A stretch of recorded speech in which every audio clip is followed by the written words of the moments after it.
I'll go ahead and start screen sharing and start your meeting for you. I, for one, am really excited about tonight's meeting because some of my wonderful colleagues get to join me here. Give me just a second. Okay, welcome to your January meeting. Please mute yourself if you're not sharing verbally. You're welcome to share your video by clicking on the camera. For folks who are here tonight for public comment, can you please type your name into the chat area? For example, Julie, public comment, crisis response, the general topic that you'd like to comment on. If there are people who've called in on the phone, I'll pause and give an opportunity after folks who are here virtually have a chance to comment as well.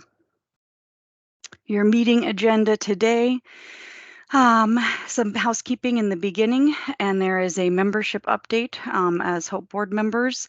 If Catherine Biscoe is able to join tonight, there will be an election for a co-chair. She is interested, but she might not be able to join for personal reasons. And then the majority of your meeting will be myself and my colleagues and coworkers at Benton County and the City of Corvallis and Community Services Consortium, talking about your role and also this new pilot that we are embarking on with HB 4123. And then the last half hour of the meeting, Peggy McGuire will be covering a couple of key new updates and topics on this topic from the executive orders, the continuum of care, and a roundtable discussion she participated in. And there will be time for discussions and questions. So just a reminder about your culture that you wanted to set with the Hope Board for inclusivity and curiosity, kindness, and respect. Okay, I will go ahead and stop screen sharing and see if we have any public comments this evening. Give me 1 minute, folks.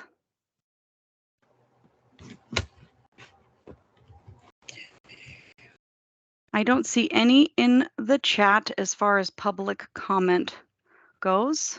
I'll give another minute. And Alice, I'm going to go ahead and mute you. Teams has you enter the meeting unmuted, so I'm going to mute you.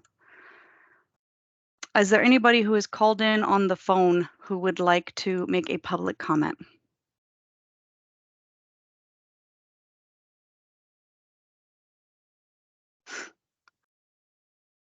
I am not hearing any.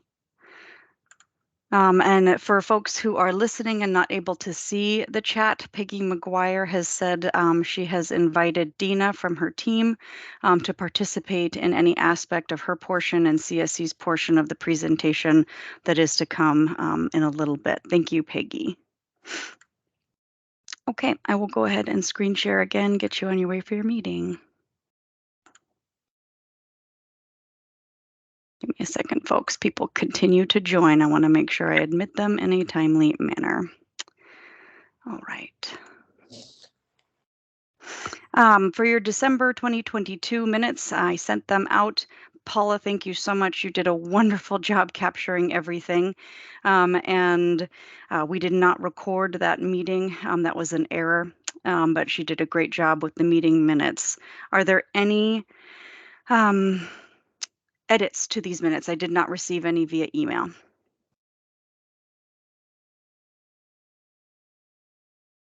Okay, hearing none, is there a motion to approve your minutes from December 2022?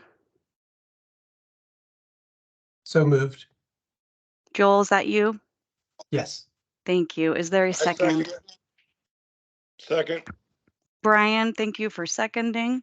I will go ahead and pull this up and go through roll call. So please say if you are here and if you vote yay or nay on the minutes, or if you abstain if you were not here at the December meeting.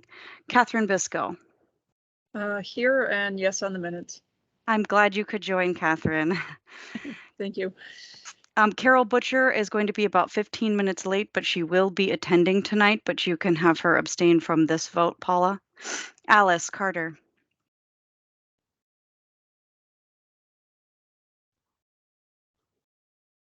I know I saw you here, Alice, so if you're having trouble unmuting, you can also put into the chat that you are here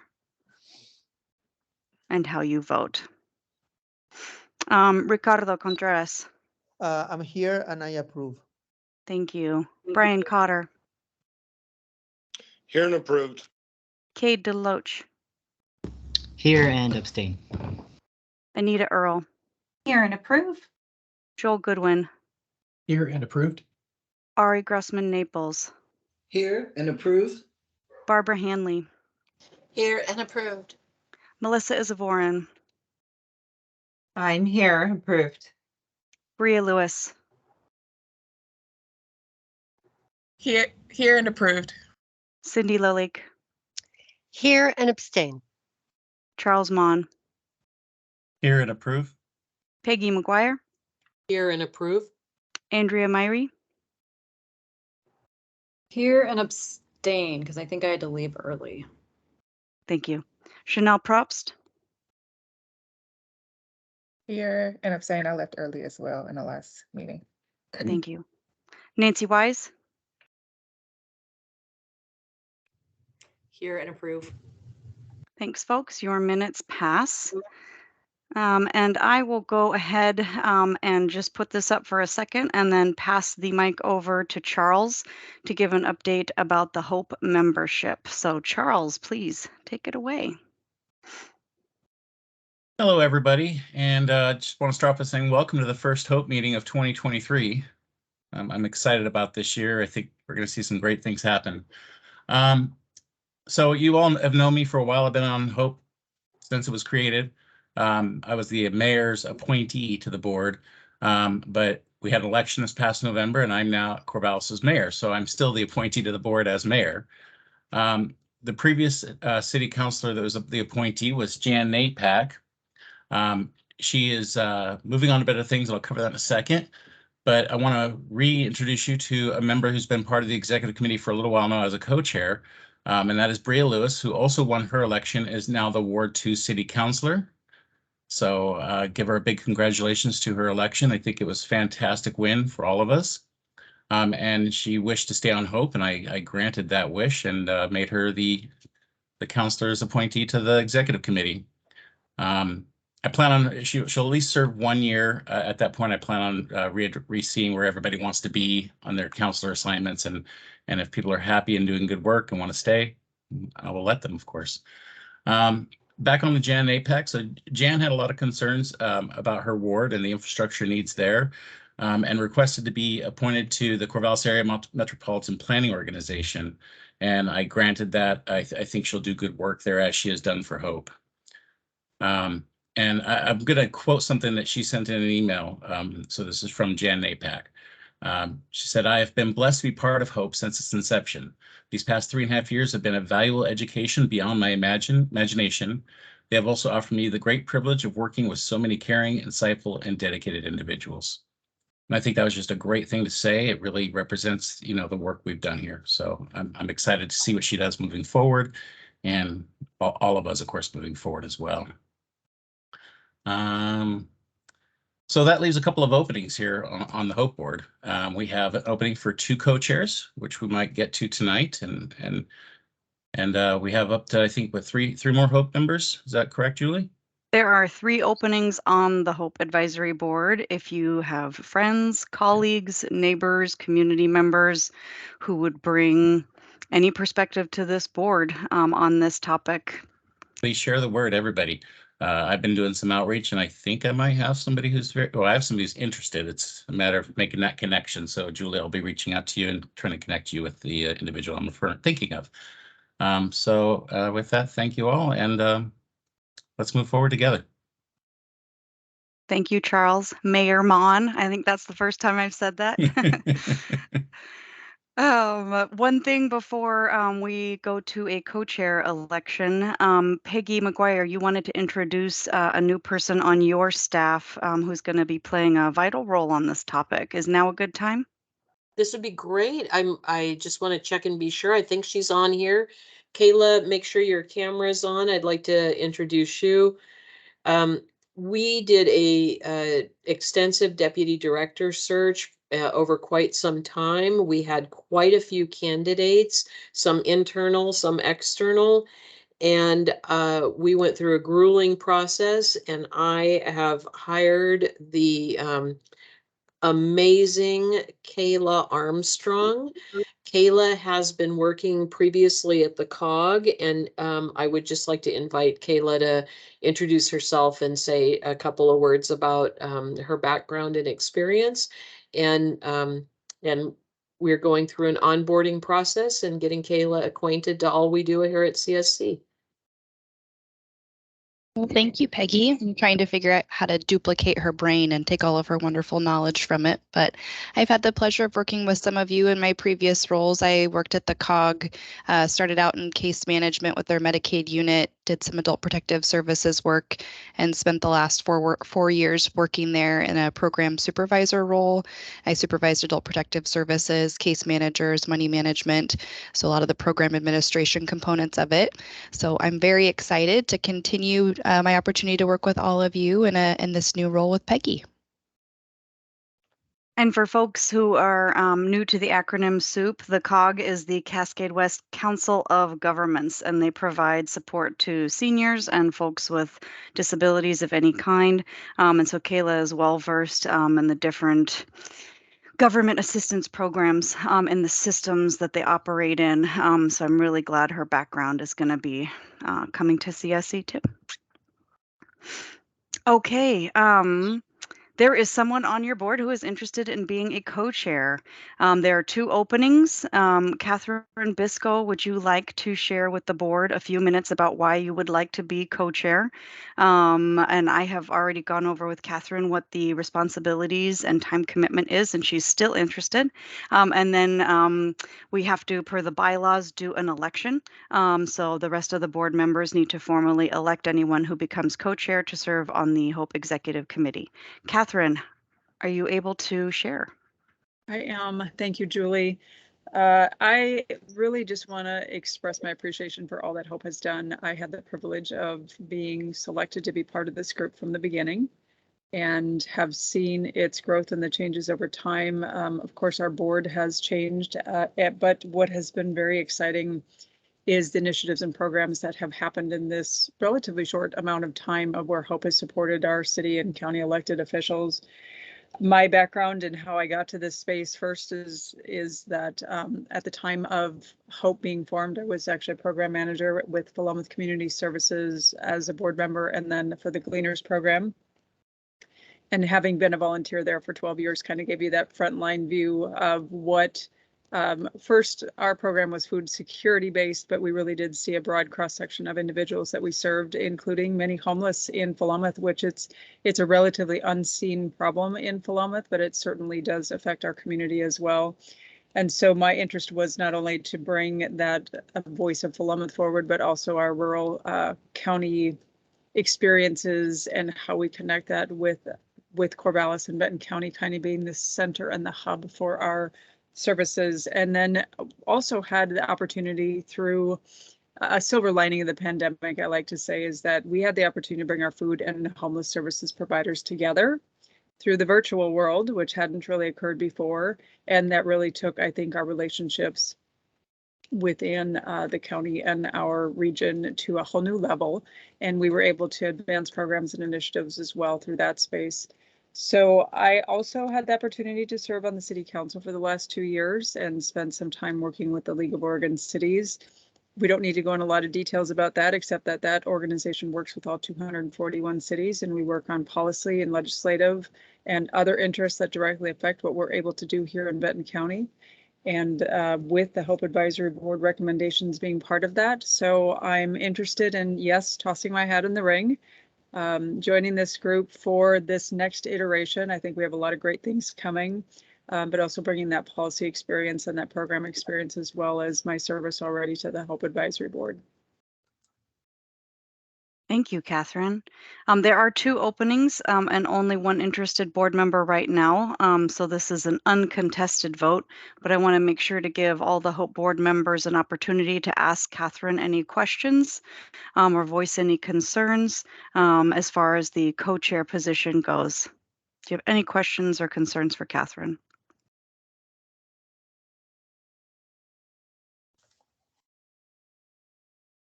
All right. Well, I'm going to go ahead and go through the roll order to take a vote here.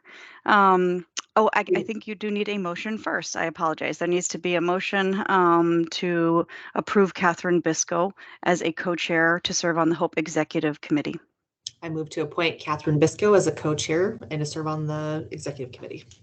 Thank you, second. Nancy. Who is that? A bunch That was of us, me. but I think we should give it to Bree. Okay, Bria, I think that was you seconding. Do I have that correct? Yes. Okay, Bria Lewis, thank you very much.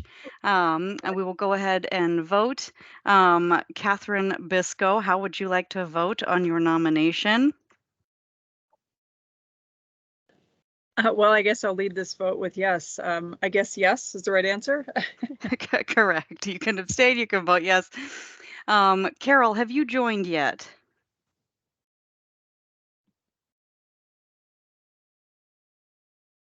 I don't see Carol Butcher there, but I know she'll be joining soon. Alice. Yes, I vote yes. Ricardo. Yes. Brian. Yes. Cade. Yes. Anita. Yes. Yes. Joel. Ari. Yes. Barbara. Yes. Melissa. Yes. Bria. Yes. Cindy. Yes. Charles. Absolutely, yes. Peggy. Yes. Andrea. Yes. Chanel.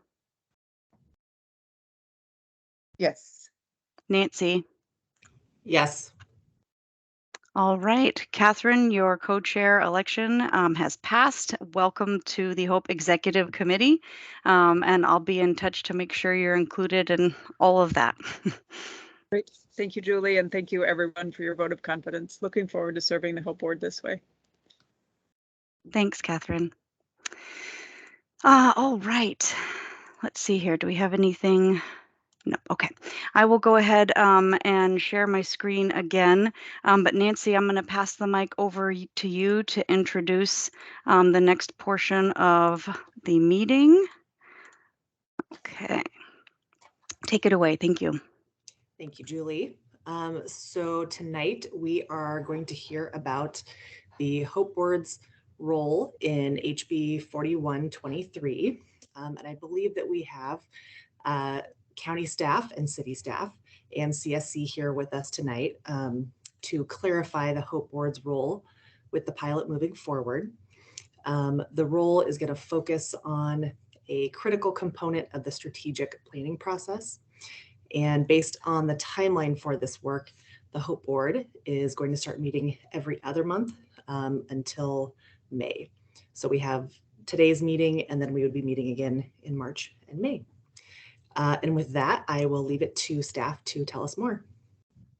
Thank you, Nancy. I wanted to bring up everybody's names for our visual learners like myself, and I will go ahead and stop screen sharing so you can see us all as we introduce ourselves.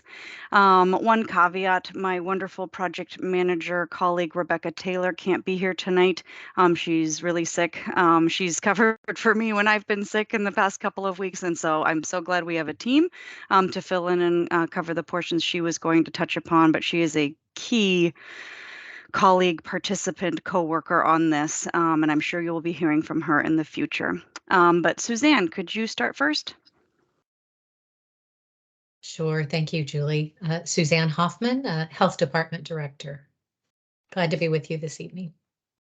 And I'll start with our county folks and then move over to our city and CSC folks. Kaylee Olson. Hi, I'm Kaylee Olson. I'm the communications coordinator for the health department, and I'm helping support the H.O.P.E and other HB 4123 and homelessness related communications for our other folks on screen here today. Libby Losky-Winter. Hi, I'm Libby Losky-Winter. I am a contract grant writer with the Benton County Health Department to support the H.O.P.E recommendations. Thanks, Libby. And for folks who don't know me, my name's Julie Arena. I use she, her pronouns, and I am the HOPE coordinator to support this HOPE advisory board to the city of Corvallis and Benton County, and also to help convene and facilitate and do research at the implementation level with different community efforts. And we'll go over to our city of Corvallis colleagues. Paul. Good afternoon, everybody. I'm Paul Bellotta. I'm the city's community development director, and I'm part of our staff that supports the coordinated office. Thanks, Paul. Brigida. Brigida Olson, City of Corvallis Housing Division Manager. Great, thank you. Peggy. Hi, everybody. Peggy McGuire. I'm the Executive Director of Community Services Consortium. We're the community action agency that serves Benton County. And Kayla, you have already introduced yourself, but you are going to be a new team member for this coordinated response effort. So I want to make sure not to leave you out of this round of introductions too. Okay, and we'll go ahead and start screen sharing. I think we're all excited to share this with you. So the goals for today's presentation, we're speaking directly to the HOPE Advisory Board, which is a really intentionally curated group of folks that bring a variety of perspectives to advise Benton County and the city of Corvallis. We want to make sure you all understand your role in the HB 4123 pilot. And then for everybody in the community who might be tuning in or listening, an update on this pilot and where we are. We want to cover the Coordinated Response Office organization and functions, and a timeline for the upcoming work at the staff level and also for the HOPE Advisory Board, and make sure that you have a chance to really understand the HOPE Board's role in strategic planning and community engagement over the next 6 months to a year. Okay, let me go ahead and go to the next slide. Just for some historical context, you all worked for, gosh, almost 2 years to go through a real data-driven and publicly engaging process to come up with HOPE recommendations. And city, county, and CSC staff were working for quite some time to implement those HOPE recommendations and add capacity. And then this House Bill 4123 pilot provided an opportunity to better fund and move forward existing efforts. And so we were already on a direction moving in this way, and this pilot is providing a framework and some support from the state to do that as well. So Rebecca would have been here to go over this tonight. She is the project manager for our implementation efforts to keep us moving forward. So I'm going to touch upon this. So for folks who don't know much about this pilot, it's 2 years. There is state funding for 8 different areas in Oregon, really to work on a coordinated response for housing and homelessness prevention. And one of the key parts of the legislation that's required is to establish a main point of contact for communication, to develop a 5-year strategic plan that includes sustainable funding ideas, best practices, working to eliminate racial disparities and pathways to housing, and executing an agreement between Benton County and other interested jurisdictions. So for right now, city, county, and CSC staff are doing outreach and engagement with stakeholders, and in particular our smaller cities in Benton County, to really understand the needs throughout Benton County, outside of Corvallis as well. Developing the roles and functions of what a coordinated office looks like. And we will continue to say tonight that this is under construction and it's a first draft, and it may change over time as we learn more. The MOU between the City of Corvallis Community Services Consortium and Benton County was completed this past fall, and it's really about voicing a commitment to collaborate on this topic. And then we are continuing to execute the functions of the office with our ongoing work. So a couple of the requirements of the legislation that we want to dive into tonight with the HOPE Board and the community in general is this Coordinated Homeless Response Office, the functions and the workload, including this 5-year strategic plan with specific components. We want to touch upon an intergovernmental council, which is the governing body for the coordinated office operational coordination, and it includes the top administrative official from each governing body. So that would be the city manager for Corvallis, the county administrator for Benton County, and Peggy McGuire as the executive director of CSC. And then finally, we will end with the community engagement body as part of this legislation, because that is your role as the HOPE Advisory Board. And we want to make sure that we dig deep in there. So with that, I will pass it over to Suzanne and then Paul to explain our first draft under construction coordinated homeless response system framework.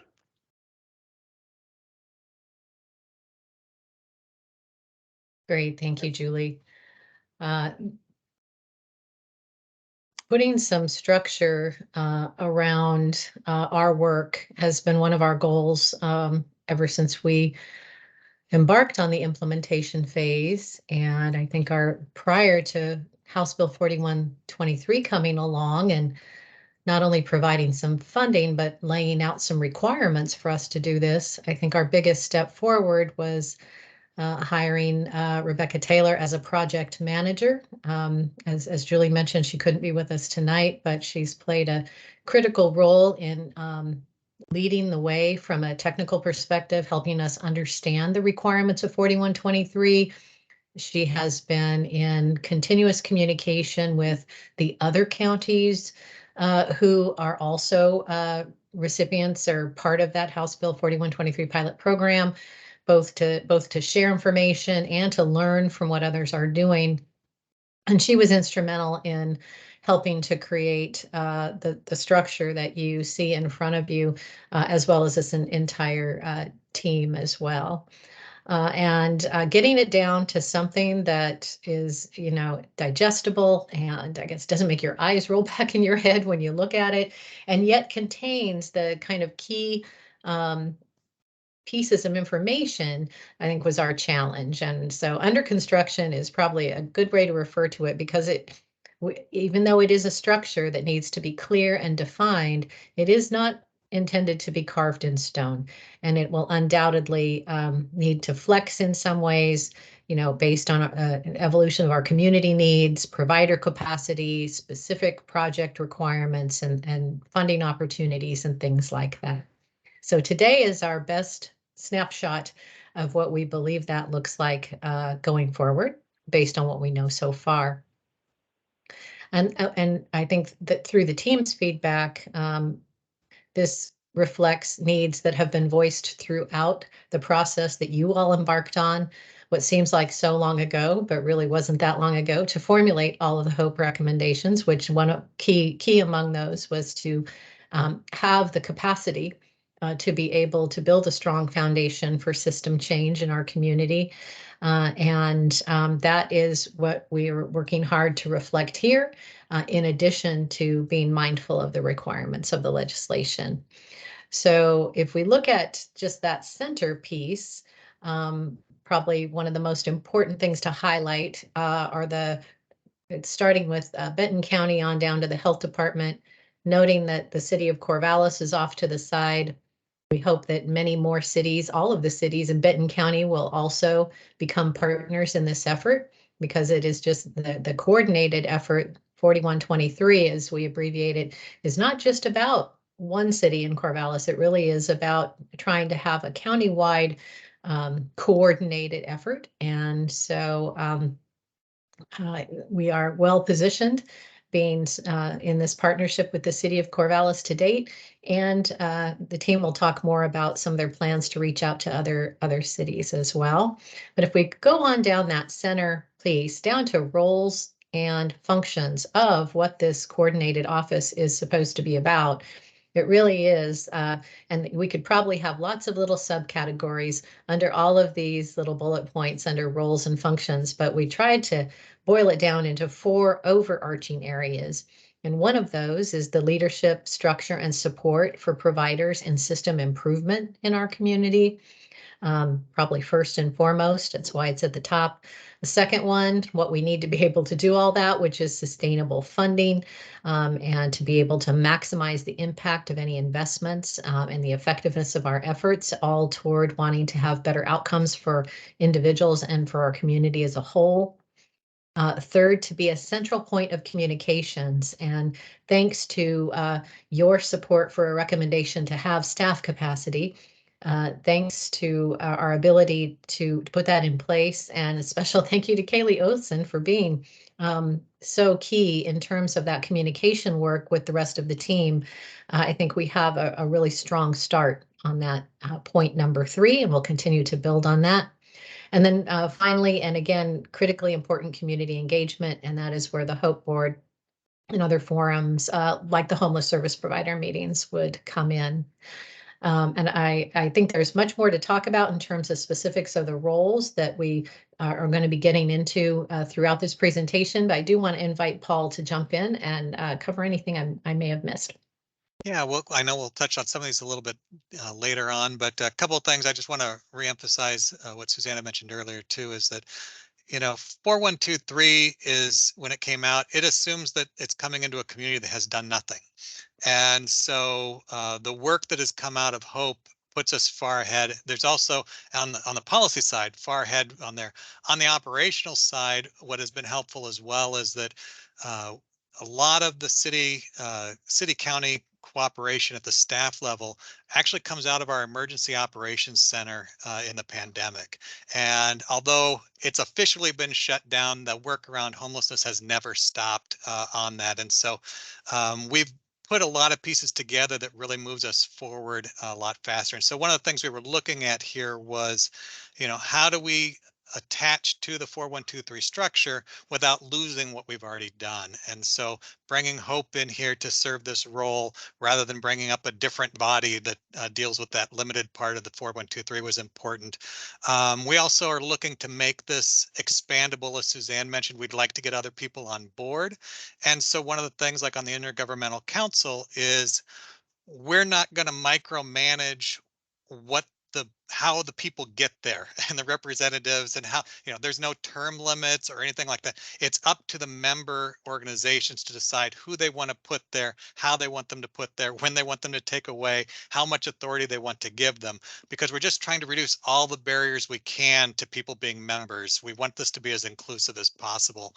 That we also have very non-binding memorandums of understanding that go back and forth with them, because I think we all benefit the more people we have at the table. So I think those are the main things. Oh, and then just the 5-year strategic plan is what really gets us excited.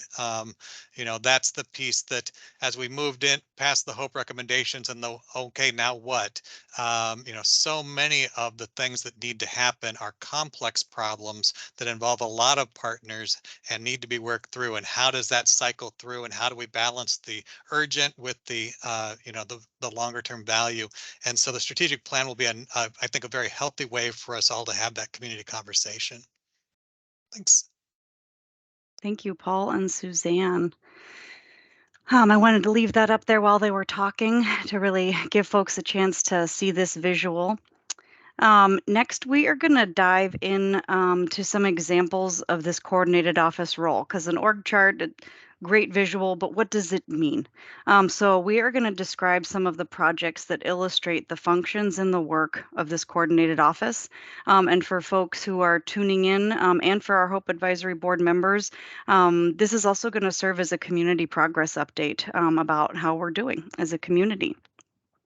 So the first project we wanted to touch upon, and I am sorry Rebecca's not here because she's played a really instrumental role in moving this forward, but Dina, I am glad you are here. Coordinated entry is an example of a system level improvement that so many folks in our community have wanted to work on, but in a really thoughtful way that's going to be a positive impact here. And coordinated entry is a large concept, but the gist of it is that we would prioritize our most vulnerable folks experiencing homelessness for housing, with a data-informed decision and also a human-centered case conferencing component to talk about what's going to be a successful housing referral for that person. And the coordinated offices role, really Rebecca and myself and Libby and Paul and Brigida, has been to support this system level improvement in our community with this purpose of better housing matches, preventing duplication of efforts across our providers with multiple wait lists and across clients who are having to sign up at so many different places. And then ultimately also to best use our housing resources and funding to help our most vulnerable folks. So I'm going to go ahead and stop screen sharing for a second to pass it over to Peggy and Dina and talk about your role because you are part of this coordinated response office and you've taken a real leadership role in improving coordinated entry. Thanks, Julie. And so, yes, that's absolutely true. And I just want to give credit where credit is due. Dina has really driven this process across our agency and across the communities that we serve over time, and has really pioneered this in many of the communities that we serve. Coordinated entry clients are put into a homeless management information system. So you may hear the term HMIS. You may also hear the term Service Point or WellSky. Those are the proprietary names of the system that we use currently. And the idea of coordinated entry is a by name list, essentially, that evaluates people's vulnerabilities. And from that list, we can put together a human-centered case conferencing process. So we think of these clients as individuals. We come together as a team. CSC has taken the role in coordinating that process and convening the groups who are going to bring those wraparound services and supports to the client and say, what are the client's holistic needs and who can come to the table to help provide those supports? Dina, I am not sure if you would like to add any more to that or not. I always jokingly say, but it's not really a joke, that Dina has forgotten more about all of this than I've ever known. So I want to be sure that I've correctly characterized it and haven't missed any parts. Thank you, Peggy. That is an apt description. And I think the key also for case conferencing is that it will be a more comprehensive and informed and person-centered way to finally select people for housing opportunities. Right now, we know our housing opportunities are limited, but we have, especially in Benton County, you have so many new projects in the pipeline. There's great hope on the near horizon. And the group feels that while there may not be a lot to do now, this will prepare them so well for when those opportunities open. And we will be able to make really good placements into those new resources. And CC has resources today that really could use this level of attention in order to be more successful. And so we're very excited to make headway on this next step. Thank you, Dina and Peggy, for really stepping into the leadership role with case conferencing and HMIS. I'll remind any new folks joining to please mute yourself. Thank you.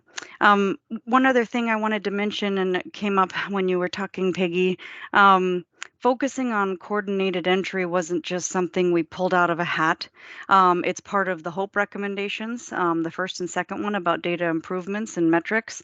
And it was also in response to feedback from our local service providers who help folks experiencing homelessness. When we asked them, what do you need from the city and county? And a lot of the feedback was, can you help map out the system? Can you make system level improvements? Can you bring in some support and infrastructure to facilitate us through this? And so myself and Rebecca, we reached out to an external organization called X4 Health, and they do a rocket process. And we helped work with them and bring them in to really support our community going through a very intentional process with our homeless service providers who are the ones helping people, so that they could help us generate action items to implement coordinated entry improvements. So I really have to give a lot of credit to the collaboration that we saw all fall, from Unity Shelter and COI and CSC and Corvallis Housing First, and the Daytime Drop-In Center to help inform what system level improvements for coordinated entry look like, what action items need to happen. And then our role as a coordinated office, really a lot of what Rebecca has done is to move forward those action items. Support Dina. I would support Dina with scheduling or taking notes, or what do we need to do next? What kind of communication and collaboration do we need with the rural Oregon continuum of care or training needs? So some of that system level support really showcases the role of the coordinated office staff. Team, did I forget anything about coordinated entry before we move on to the sustainable funding? I think I just want to make one comment to be sure, and I know we've talked about this at other meetings and other discussions. Coordinated entry is not a waiting list. So that's an important thing to know. There are some folks who get on the coordinated entry list, and they will perhaps never find housing because there simply aren't enough units. But really what it is to identify individuals by name and recognize their current housing situation and what their needs are. And then, as Dina has described, to be able to create an opportunity that as soon as a housing unit is ready, to be able to move them into that unit with all the supports they need. But it is not exclusively a wait list. Thanks for that, Peggy. Anything else that the City County CSC team wanted to add to that before we move on to Libby? Okay, so another example, many examples that our fabulous new colleague Libby is going to touch upon. Oh, we have a question. Carol, is it specifically about coordinated entry or is it about the office as a whole? It's about life. Is it, God, I just forgot the housing, Donna's organization. Lynn Benton Housing Authority. Lynn Benton Housing, are they connected with this too, in this conversation?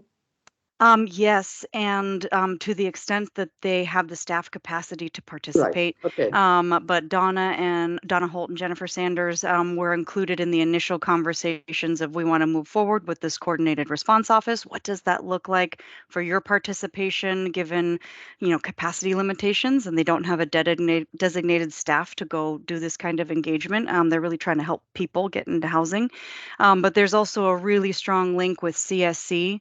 So Peggy and Dina's staff, especially with these emergency housing vouchers, this new allocation and a housing navigator and referrals of folks experiencing homelessness. Lynn Benton Housing Authority is very dialed in and in the know, and I actually just saw Donna yesterday and touched base with her about this. So yes. Thank you. Good question, Carol. Thank you. Okay, I will go ahead and screen share again. And Libby, I will pass it over to you. I'm just going to bring up the visual for the folks who prefer to read. Libby, take it away.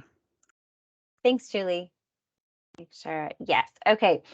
Yes. So for those of you who like to read, it's up there for you. My role as grant writer and researcher is to help find the sustainable funding, largely through grants, but also through mapping other opportunities that will help fund both the coordinated office as well as work at the county, the city, and with our service providers in the area. So some of the things that go into mapping out and going after that sustainable funding is identifying and vetting relevant grants and other opportunities, again, for county, city, the new coordinated office, and service providers that align with the HOPE recommendations. We're doing things like building a database of just grants that are in alignment with the work y'all are doing. And we are doing. We are developing strategies and models for sustainable funding as well, especially as part of this 5-year strategic plan that's going into the coordinated office HB 4123 work we're doing. We also have a goal to create some ready-made models of funding that providers could use or that the county can use. Things like the Medicare 1115 waivers that are changing ways to be like, hey, if you get this staff person and have them do this kind of work, that's billable to Medicaid under these waivers. So that's something that we are working on.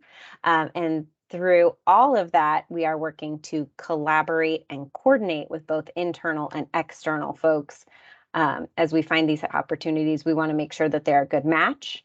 I want to eliminate or at least reduce what I call the funding Hunger Games, where it's like, may the odds be ever in your favor. We want to collaborate and coordinate so that we have a team effort and we can really leverage and make the best use of the different funding opportunities that we have. Libby, I'll go ahead and stop screen sharing now so that we can go over some of the examples of the internal and external partner collaboration. So I should be done screen sharing now so everybody can see Libby real well. Go for it. Thanks, Julie. And I know I've got some parts where I know Brigitte can help me chime in. I think, Julie, you've got some stuff to support too. So stop me if I go on too long, but I'll try to remember to pull y'all in when it's relevant. So some examples, again, of what this looks like. Like Julie did a great job earlier saying sometimes, like for coordinated entry, that support could be as simple as scheduling and coordinating and do you need this? So one example internally of what we worked with was we worked with Benton County's Behavioral Health Division to complete a grant application for a secure residential treatment facility that was being offered by the Oregon Health Authority. So shout out to Damien, who I think I saw on here earlier, who was definitely the brains behind that operation, and I just tried to be the motor to keep it moving forward. An example of some of the work we've done with external partners are Project Turnkey 2.0 with Corvallis Housing First. So also, hey to Andrea Myrie on here. Again, my role was very much helping to coordinate all the partners. We got amazing support from all the different providers in the community to say, yeah, we could do this. Here's our letter of support. But facilitating those meetings and getting those letters together is a big weight that we can take off of CHF's place or another applicant's plate to help make those grant applications easier. I think, Brigitte, you had a role in getting us going in the right direction on that. Can you speak to some of the work you did with like developers and other affordable housing opportunities? Certainly. And just some background, Project Turnkey 2.0 is resources from Oregon Community Foundation that organizations such as Corvallis Housing First was successful the first go around at getting resources to buy a former hotel, which is now going to be used in the coming years for affordable housing, permanent supportive housing. So my role is to really work closely with housing developers, helping identify resources at the city level, although smaller than there are at the state and federal level. So trying to figure out sites and work in partnership with affordable developers to build more housing in our community. I think Paul put something in the chat regarding new property or new development that's going to be underway. The biggest affordable development in our community ever, which will be 174 units of affordable units that will be happening. And construction just started, I think, last week, which is very exciting. And I work very closely with other entities working on helping identifying resources here and then helping leverage federal state resources. And I think it was also really helpful for our community, Brigitte, that you reached out to as many affordable developers that were feasible to say, could you be involved in this Project Turnkey 2.0 application? Could you own the property? And when really nobody could, that helped inform the community decision and really helped Corvallis Housing First understand that we needed a local provider. So thanks to your board, Andrea. And then my role is more to convene those various sectors and providers, schedule the meetings, facilitate the conversation. If we're having a conversation, it's, well, but what about folks with disabilities who are seniors?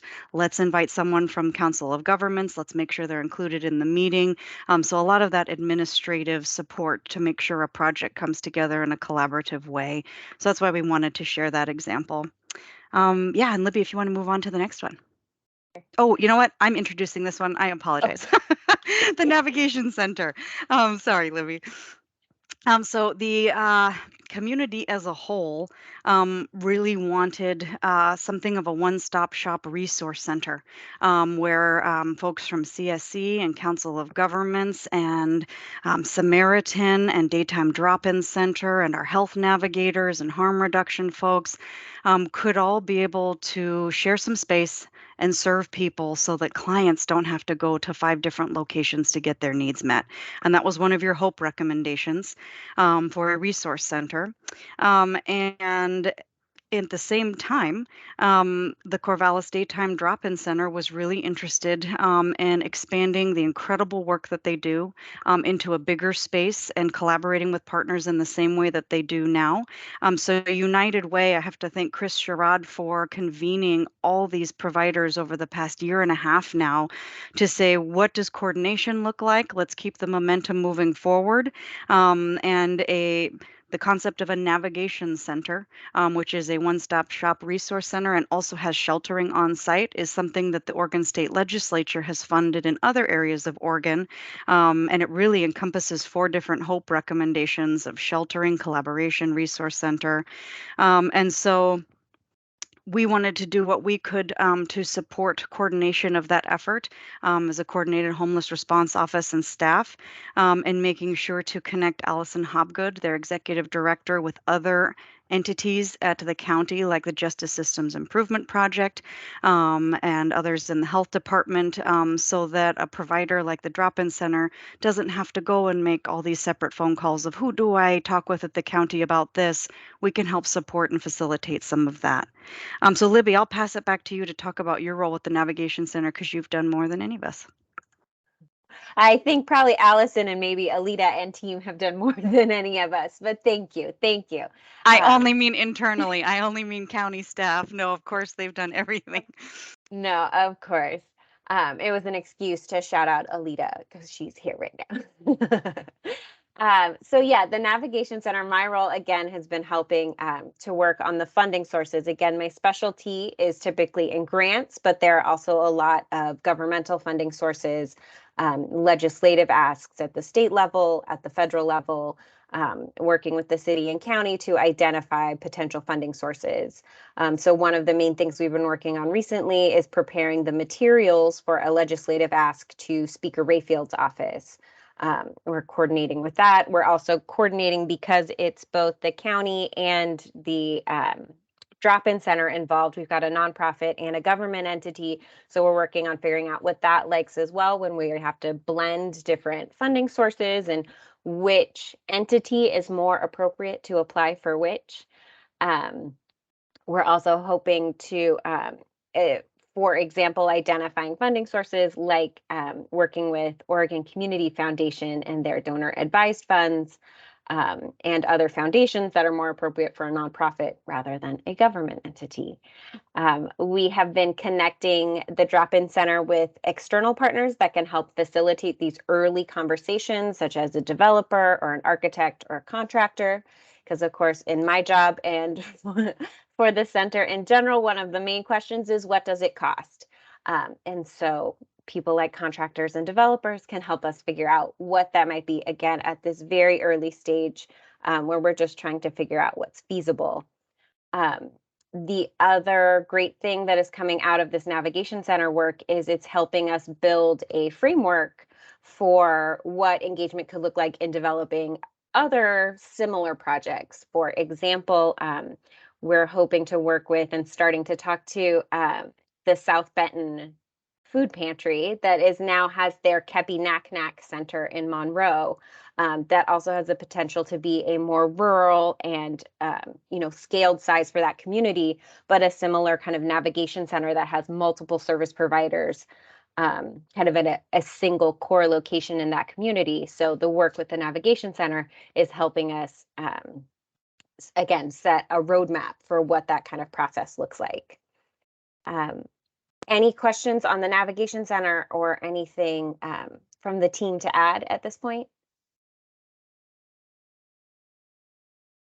All right, this is seeing none. I will hop along then to just a couple other quick examples. We are working with IHN, CCO, and Samaritan to map the current funding streams in our homelessness services. So that's something that's been good to go forward on. Again, those partnerships really help us leverage the work and make sure we're not doing duplication and get a really good idea and get our hands around kind of what funding opportunities are available and what's currently being used. And then finally, along similar lines, I am open, we are open to discussions with individual providers. We've had some already, but to discuss what the providers' funding needs are, what they currently need capacity to help with, what they already have, what's a thorn in their side, to figure out, again, where we can be of most use, where I can be most helpful in identifying and going after certain funding sources. Thank you, Libby. One thing I would add, especially with the IHN CCO coordination, that's our healthcare coordinated care organization over the Tri-County area. Part of Libby's role as the mapping out of sustainable funding goes is to make sure that we're coordinating, because IHN is doing a lot of work to come up with sustainable funding models for workforce, especially with new 1115 waiver funding mechanisms. And they're also doing a lot of work to move forward with FUSE, the frequent user systems engagement model. And so making sure that we're coordinating across those systems. If we're working with CSC on case conferencing that's human-centered, how do we make sure to align efforts with IHN and what they want to move forward to, so that we don't have siloed systems working on very similar projects, providing some of that system level coordination. Suzanne, I think you wanted to add one more thing to the sustainable funding conversation. Yeah, just to complement the work that Libby is doing, the county has also hired a lobbying firm specifically to focus on a variety of state and federal funding sources that align with some of the county's highest priorities. And not surprisingly, these efforts around housing and homelessness are high on the list. And so, as example, the Navigation Center, the state level expert that's working with the county, we were able to have a meeting that included Allison, and I believe Alita and Sue were there as well. And we talked through various nuances to having that, as Libby described it, governmental nonprofit partnership approach to going after this to make it a reality. And one of the levers that could come into play is the bond measure that the county is putting forth in May. It would be included in there specifically under that category of homeless services facilities. This Representative Rayfield has been in conversation, Speaker Rayfield has been in conversation with Allison, and is also familiar with the lobbyist that the county is working with.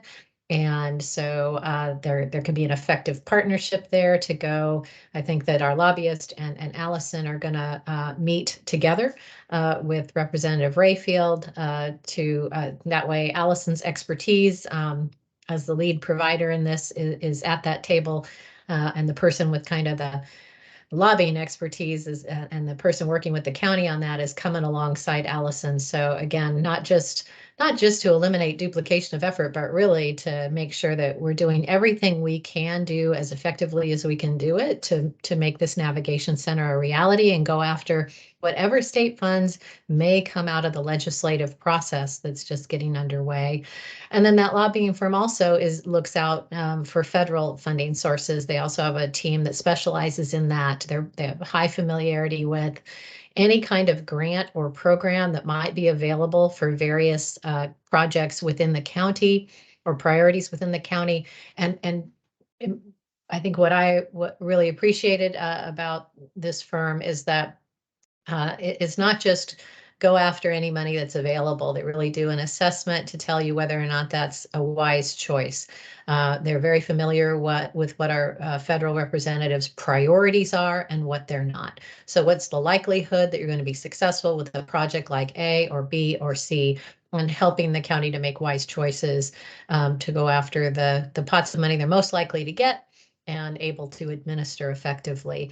And there are other county priorities included in, of course, the list of things they may work on, but obviously the ones that this team and I care about the most are the ones related to the HOPE recommendations. So aside from the Navigation Center, we've asked them to, at every opportunity, to please push for more project turnkey kind of funding and opportunities statewide.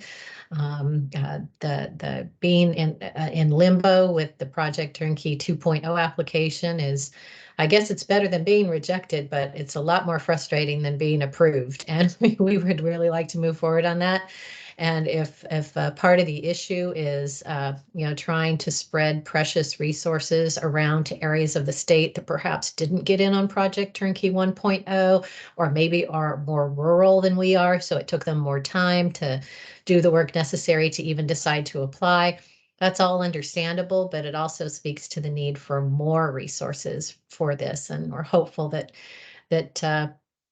that's some of the conversation that will occur in the legislature, and we've asked the lobbyists to please keep that top of mind in terms of advocating for more of that kind of funding.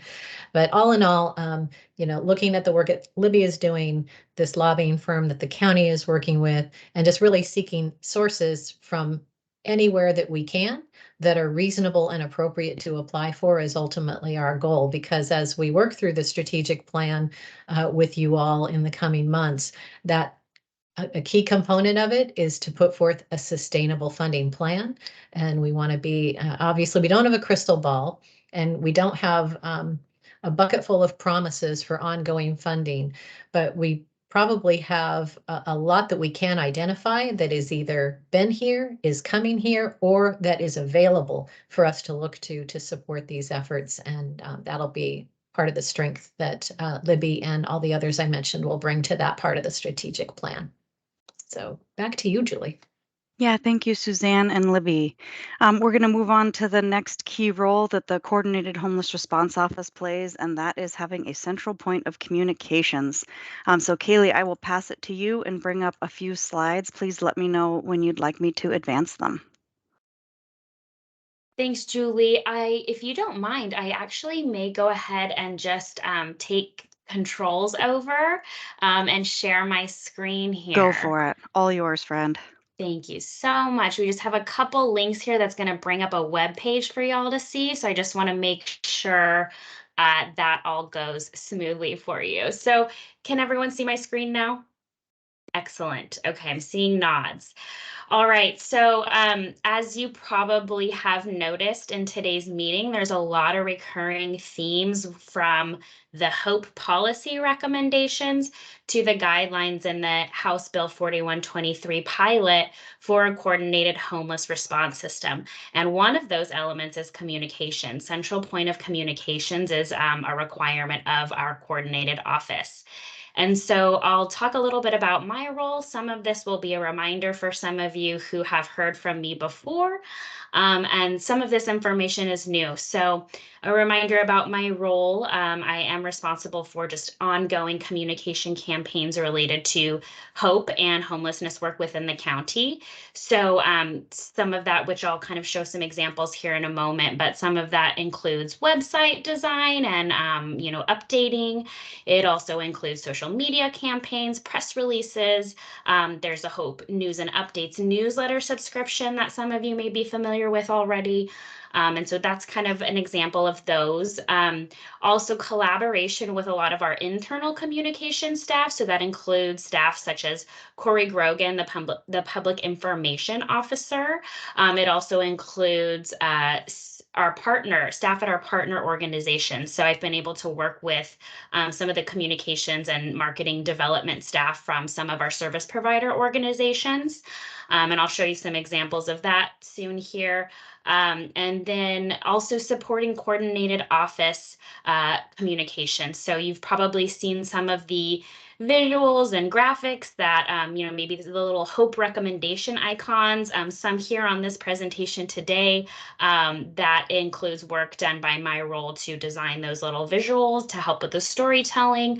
That also includes press releases or, again, coming here tonight to help educate folks about our role in the community. So and then some of you may remember, half my time still goes to supporting the health department communications in general, which is a huge body of work as we have behavioral health, environmental health, maternal child health, all, you name it. So that takes up a large portion of my job, but then finally, the other role as part of this office is helping to build capacity for sustainable communication. So how can we work together and leverage resources, make plans for our future communications needs so we ensure that this doesn't just start up and then peter out, but this is something that we can sustain throughout a long-term response as needed.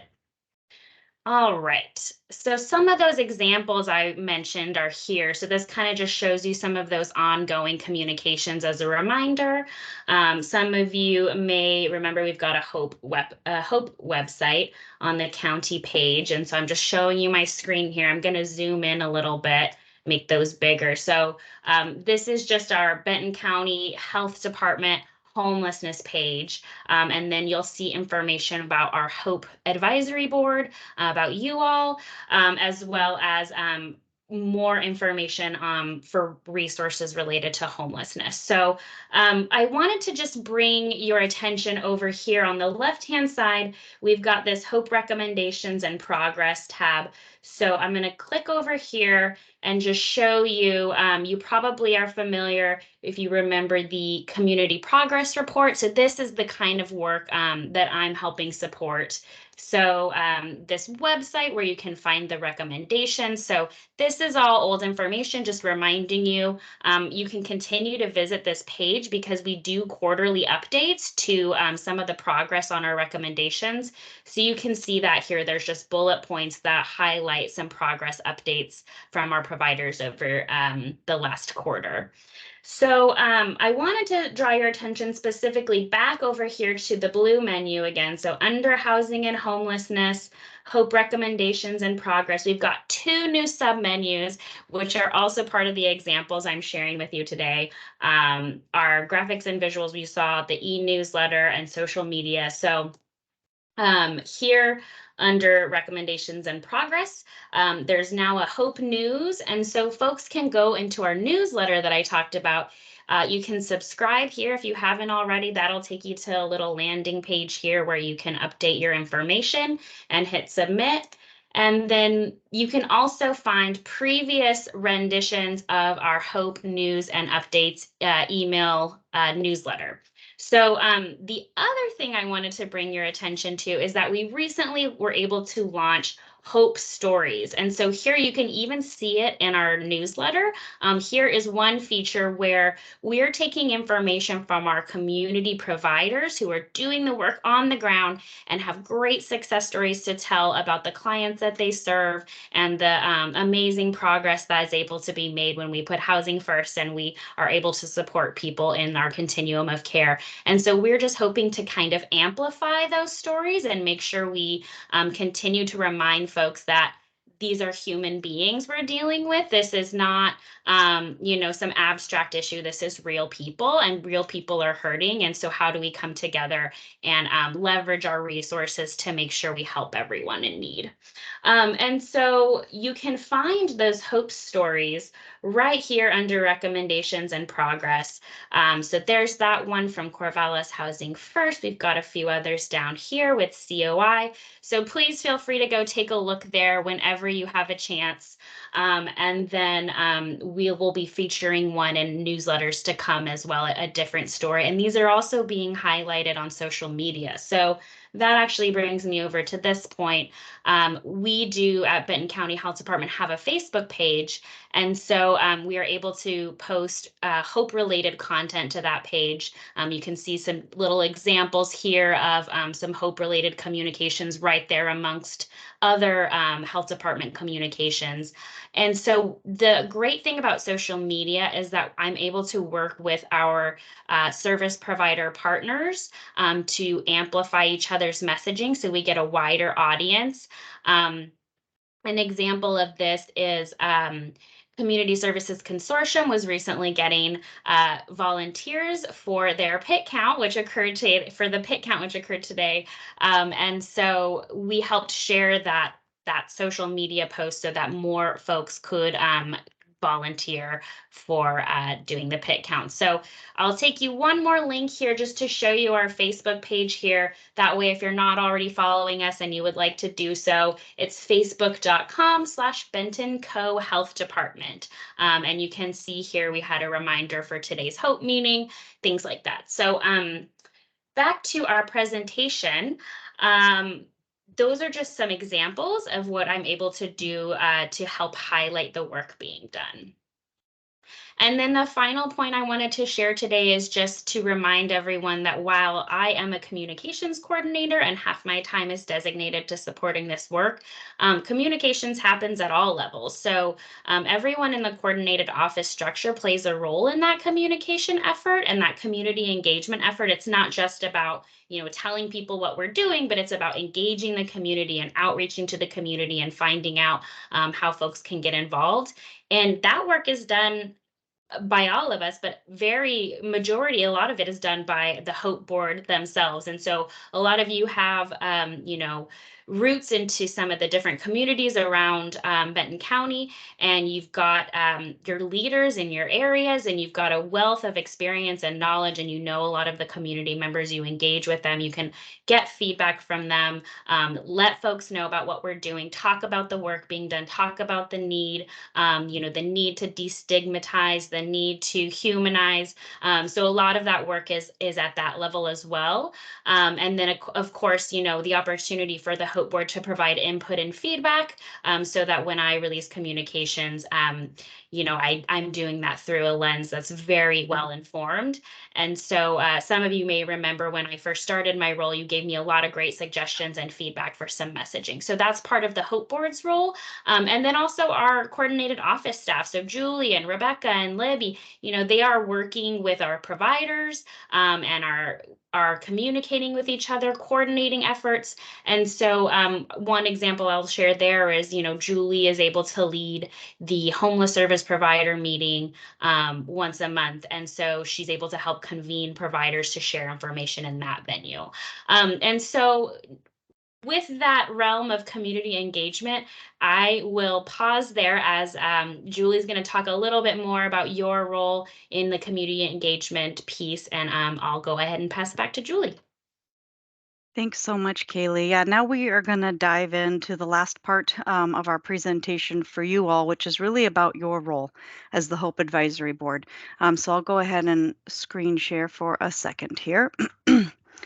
We want to make sure there's role clarity for, what does the office do? What does the Intergovernmental Council do? What does the HOPE Board do when it comes to this coordinated homeless response? And really, your role is going to be this community engagement and feedback on the strategic plan.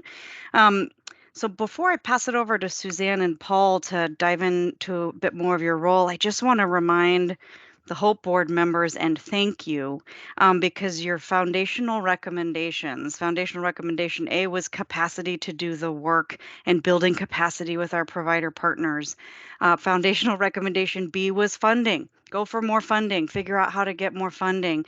Foundational recommendation C was legislative advocacy with the staff to do the lobbying and coordinating and informing these efforts. So this structure of a coordinated homeless response office staff capacity and the functions really is built on the foundational recommendations of the HOPE board.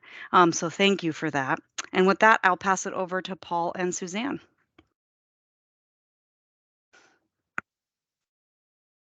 Great, thanks, Julie. So I think this is the org chart or the structure that you saw previously that we discussed, and we focused primarily on that box in the middle of the Coordinated Homeless Response Office staff.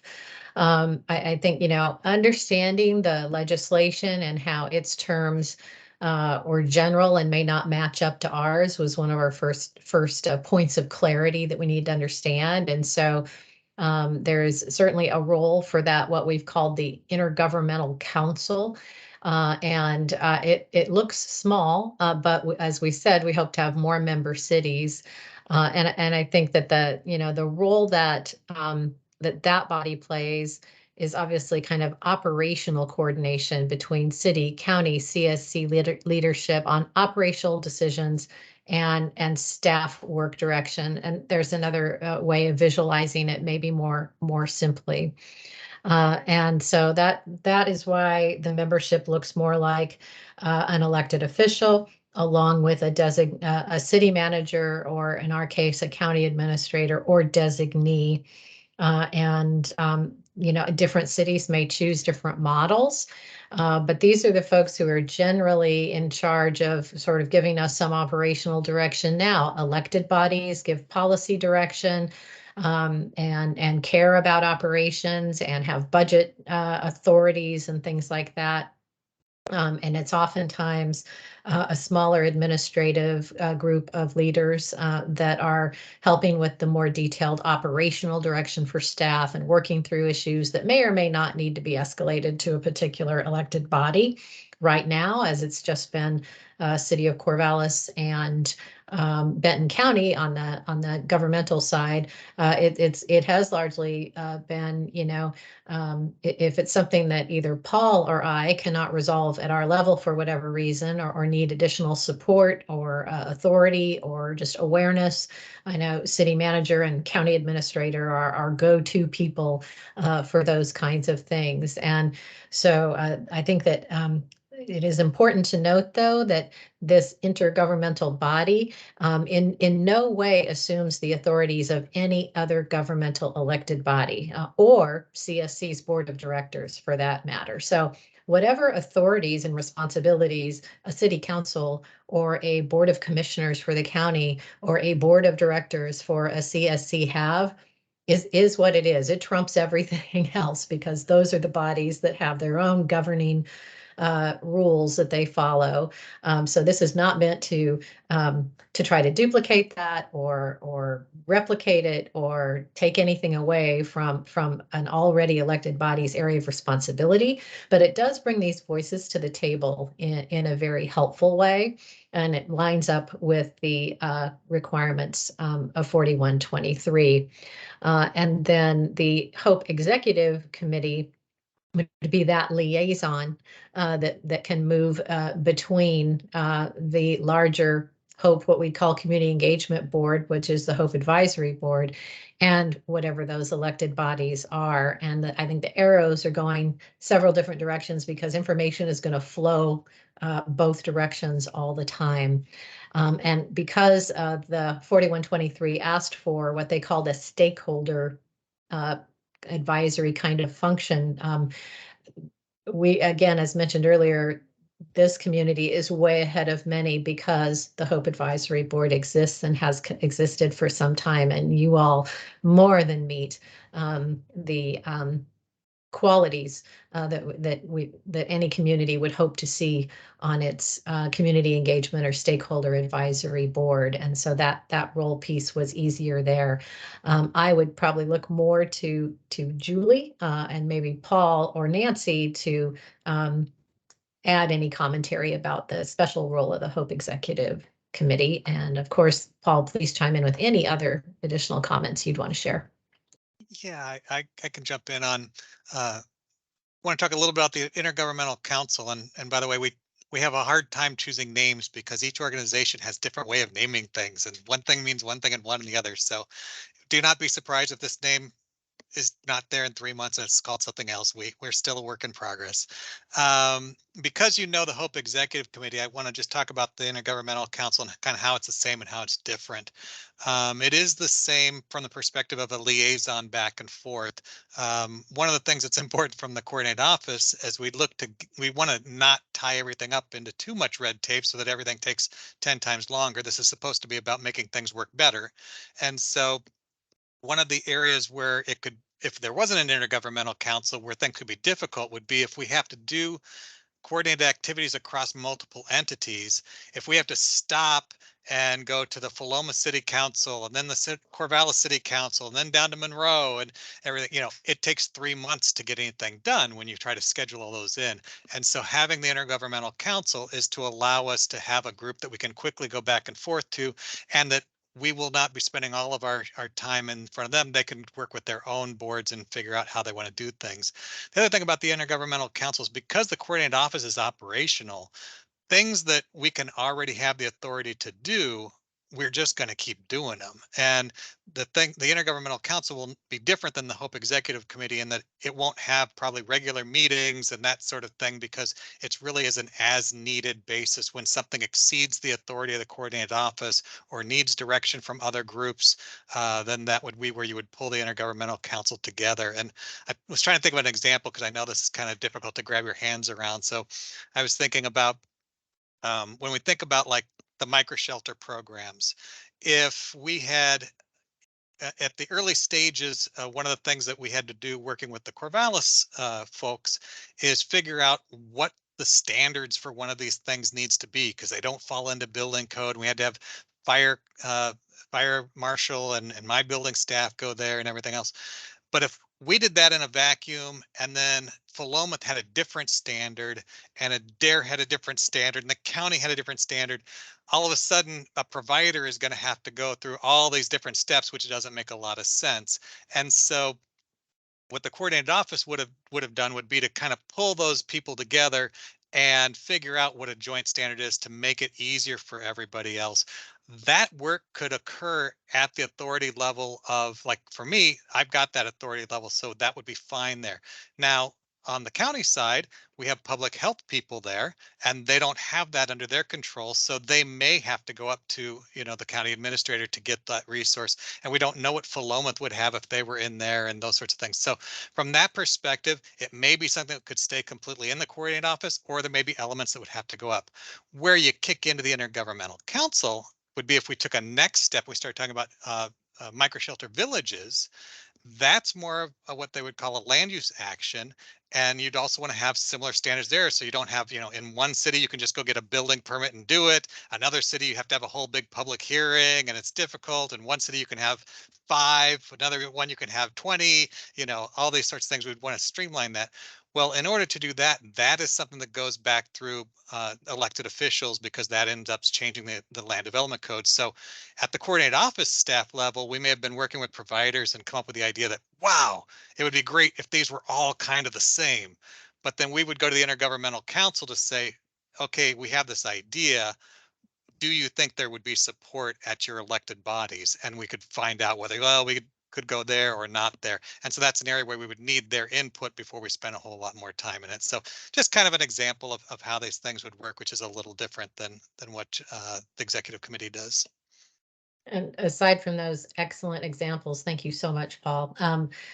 I know that as Rebecca and I were talking the other day, one of the things that she wanted to bring forth this evening is just, this is also a way for our rural areas to just be more fully engaged in this conversation. And again, not separately, but together, because I think that hearing that rural perspective and them hearing from all the work that has occurred that has been largely centered around Corvallis, on this topic. I mean, these city managers from all around, for example, Benton County, have a regular meeting that the county pulls together on a regular basis, but they have a variety of topics.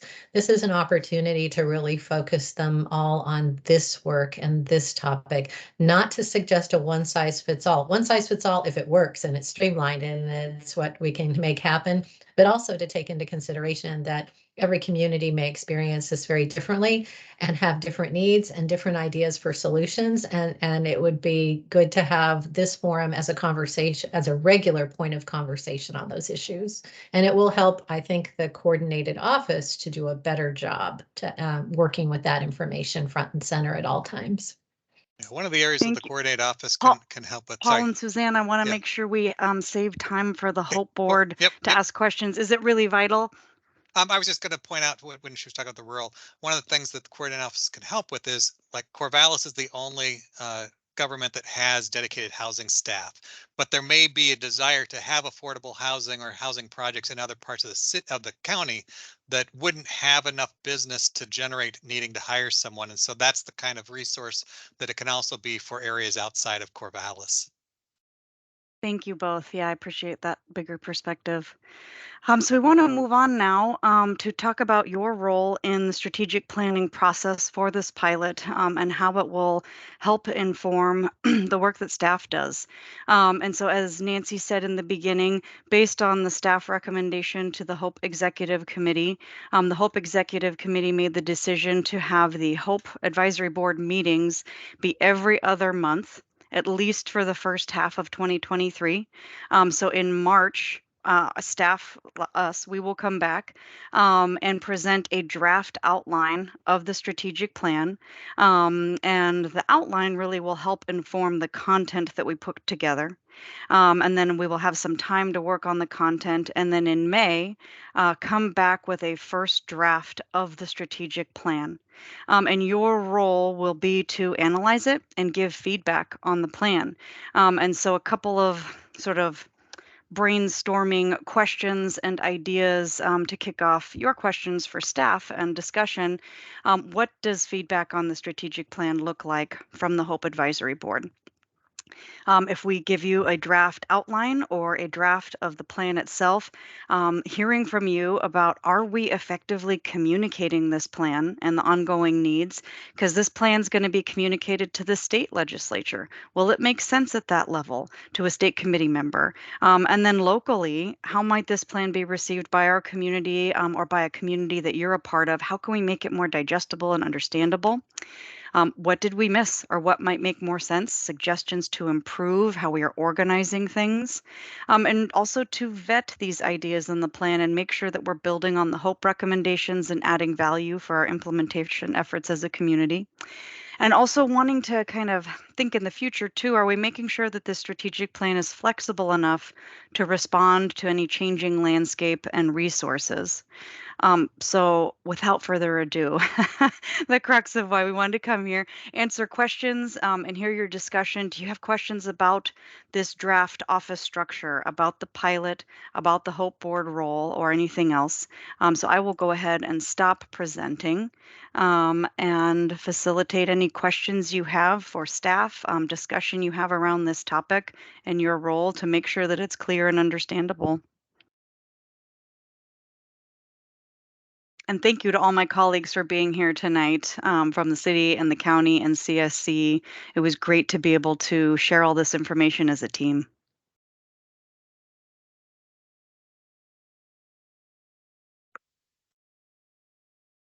I know there's questions from our HOPE board members about the strategic plan or the office or the timeline. Well, you just did such a fabulous job in putting together the presentation, Julie. You answered all their questions in advance.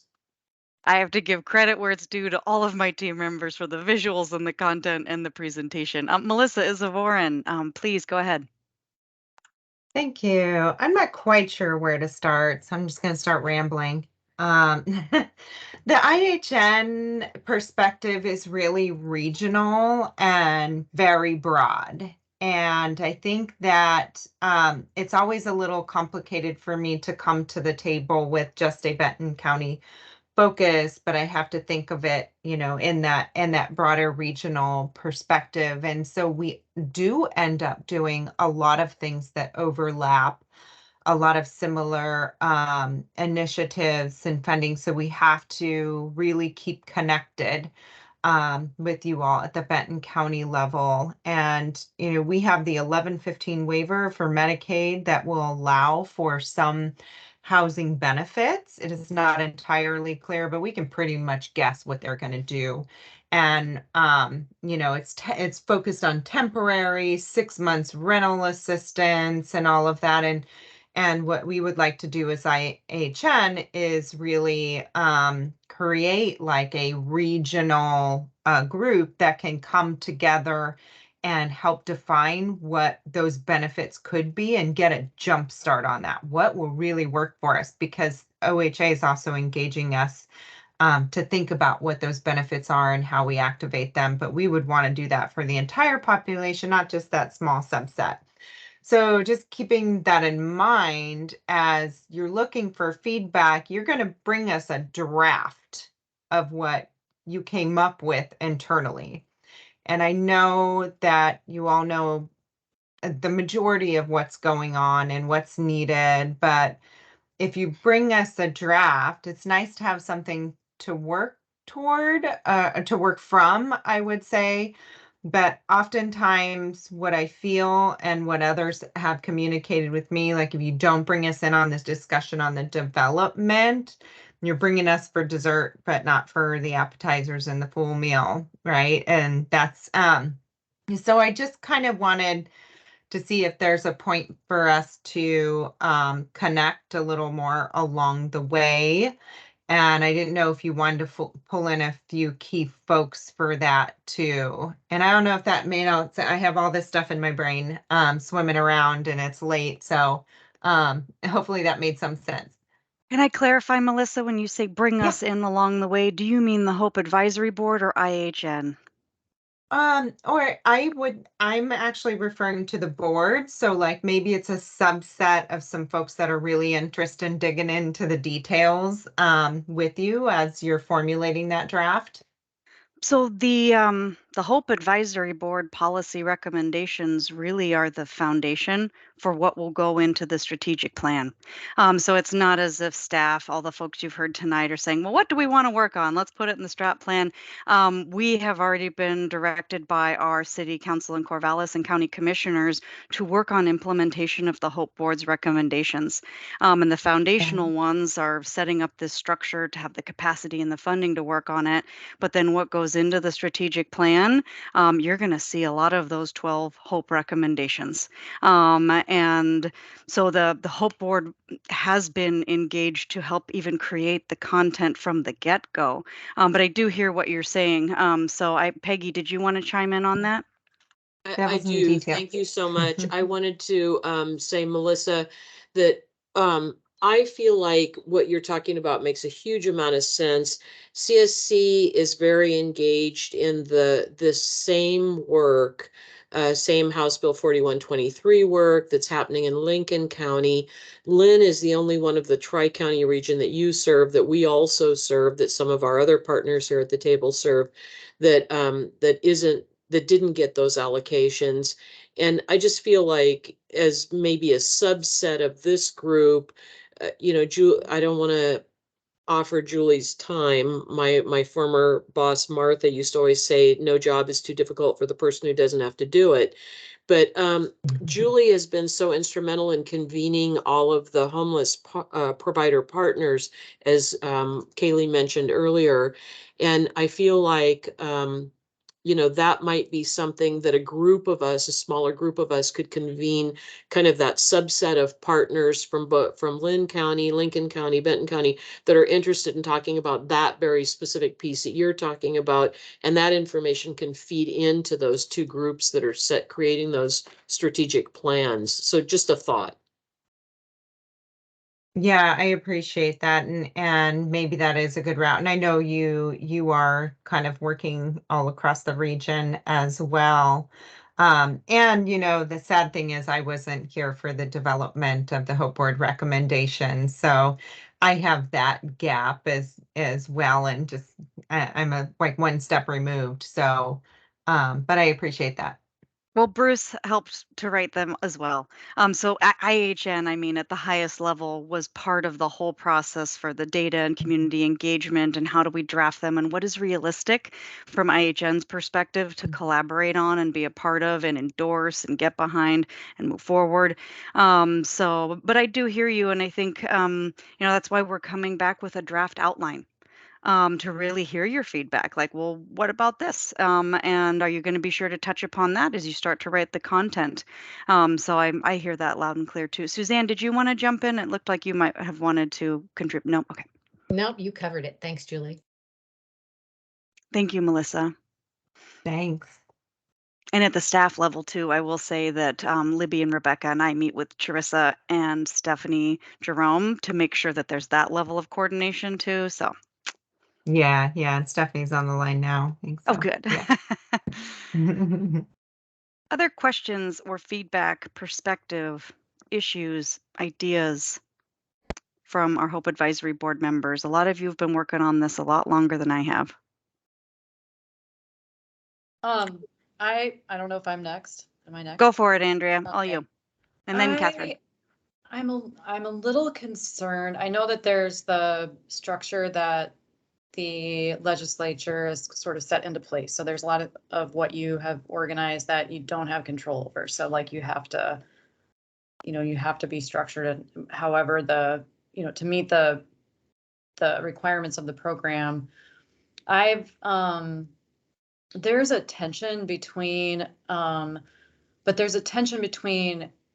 sort of government and agency and providers and then people on the street. Like, we've been talking, and I submitted a letter, just so everybody knows, I submitted a letter to the executive committee of the HOPE suggesting that we take on trying to figure out a warming shelter and maybe trying to come up with a solution to the camping issue.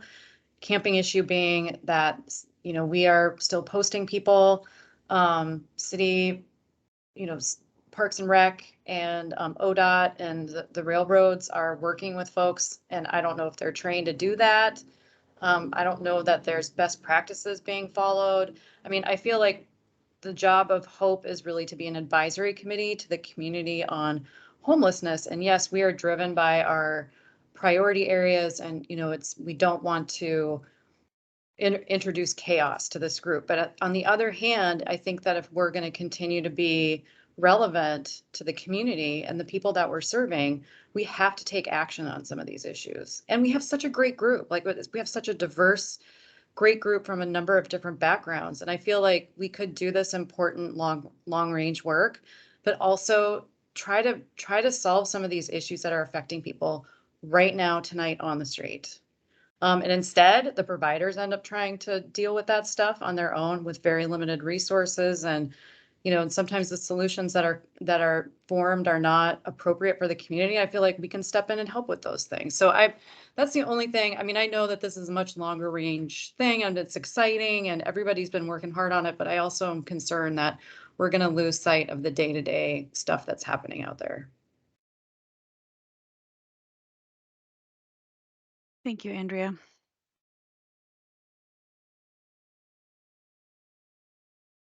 All right. Any response from our staff, or should I move on to Catherine's question?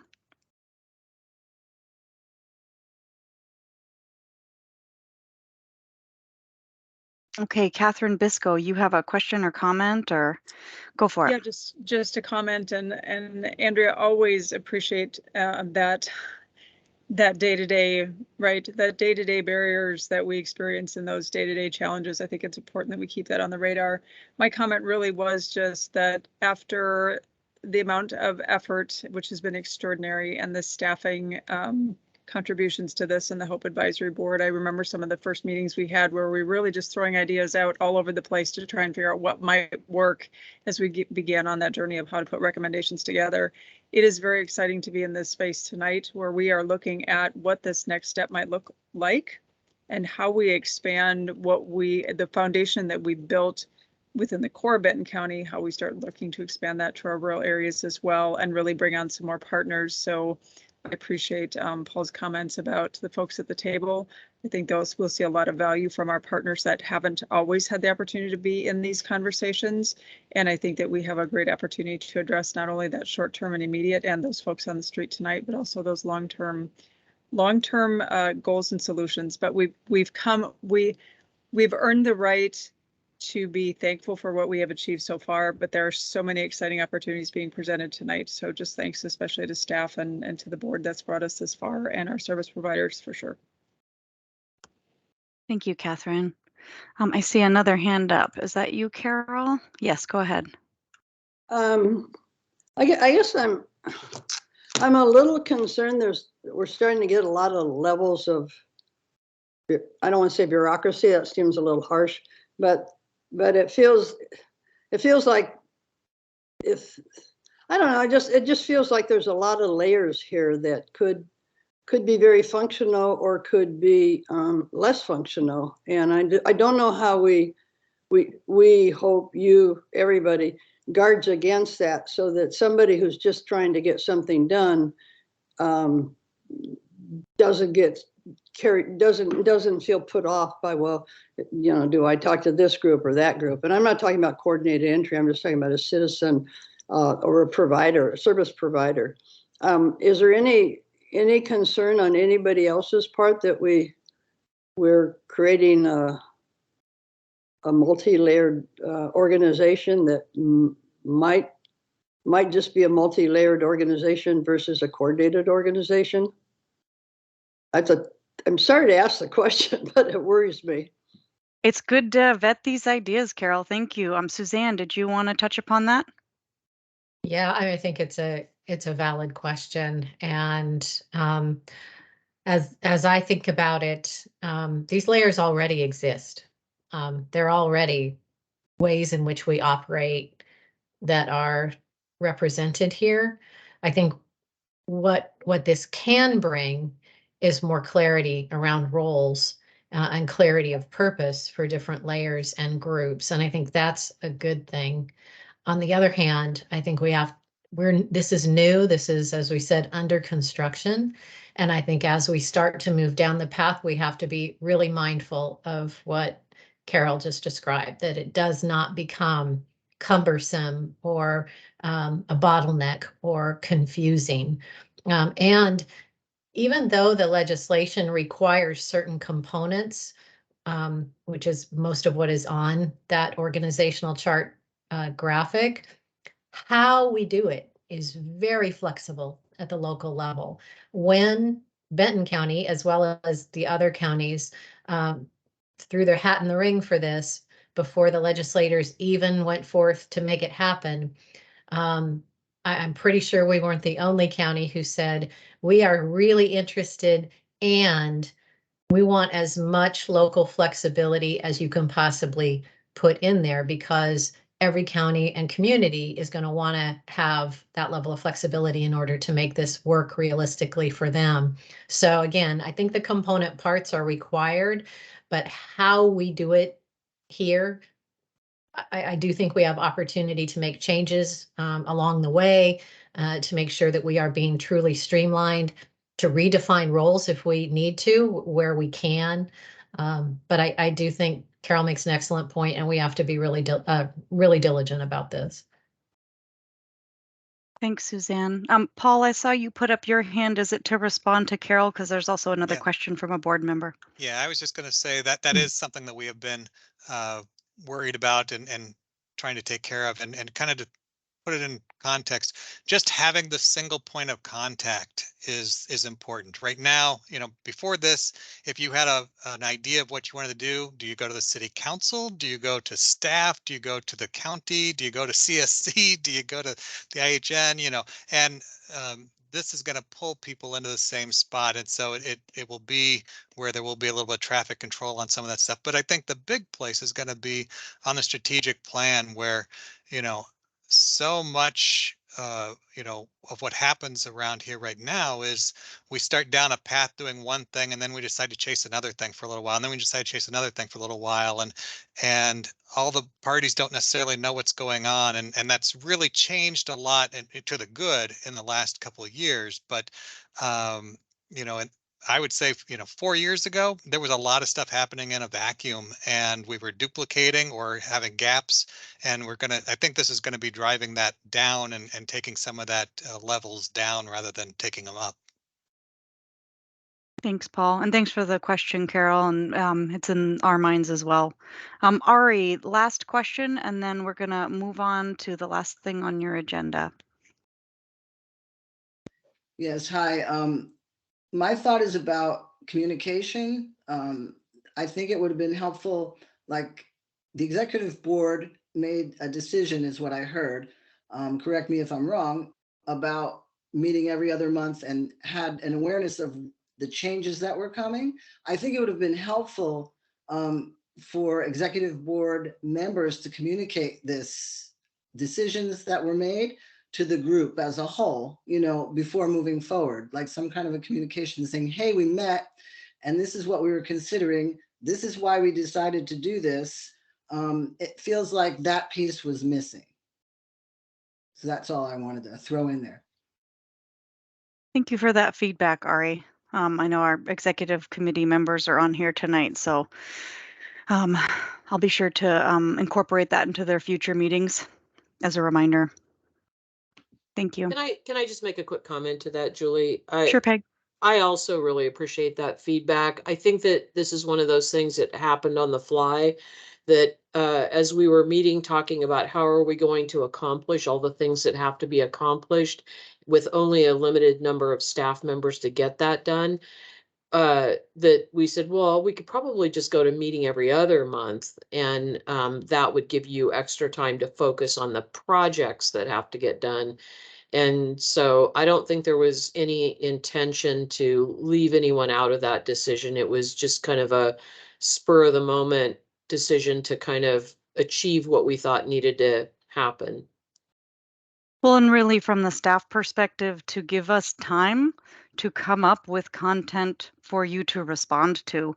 Because in the midst of the other projects that we're working on with coordinated entry, we wanted to come back to you with an outline that was really fleshed out as opposed to trying to throw something together by February so you have something to respond to. And so the staff recommendation was, we will have something better for you in March and give us a couple months to work on the content and come back to you in May.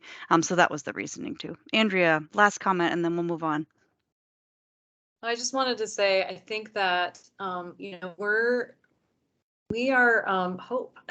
We can do stuff without, necessarily everything being structured by staff. I feel like sometimes, our role as an advisory committee is really to be an advisory committee to our governing bodies. And so, it's hard to do that when everything that we're doing. And Julie, I so appreciate you. And you know that you guys, I appreciate you in your work, but I do feel like sometimes, is it the horse driving the cart or the cart driving the horse?